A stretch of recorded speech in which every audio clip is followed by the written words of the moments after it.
আল্লাহি, আল্লাহর কসম, আমি গীতা কমপক্ষে বেশ কয়েকবার প্রথম থেকে শেষ পর্যন্ত পড়েছি। গীতার 18খানা অধ্যায় আছে, 700খানা শ্লোক আছে। গীতার শুধু বঙ্গানুবাদ আমার কাছে প্রায় 25খানা আছে। সংস্কৃত মূল টেক্সটও আছে, ইংরেজি ভার্সন আছে। কমপক্ষে যদি গীতাকে একত্রিত করতে যারা ব্যাখ্যা, তার তত্ত্ব, তার সন্দীবনী, আরও যা আছে সবগুলো আমার কাছে আছে কমপক্ষে 40-এর অধিক। তো আমি এতবার পড়েছি, আমি এক জায়গা তো দেবী দুর্গা, ভগবান তো দূরের কথা, দুর্গা শব্দই গীতাতে নাই, দুর্গা শব্দই গীতাতে নেই।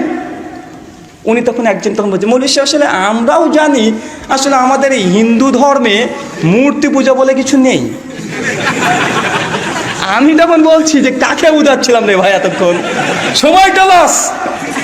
ওদের মধ্যে বলছে, মৌলভী সাহেব ঠিক আছে, এক কাজ করেন, অনেকটা আলোচনা, অন্তত 10 টাকা দেন। 5 থেকে একজন বলছে, মৌলভী সাহেব তো খুব কিপটারে, টাকা দেয় না, কথা বলে।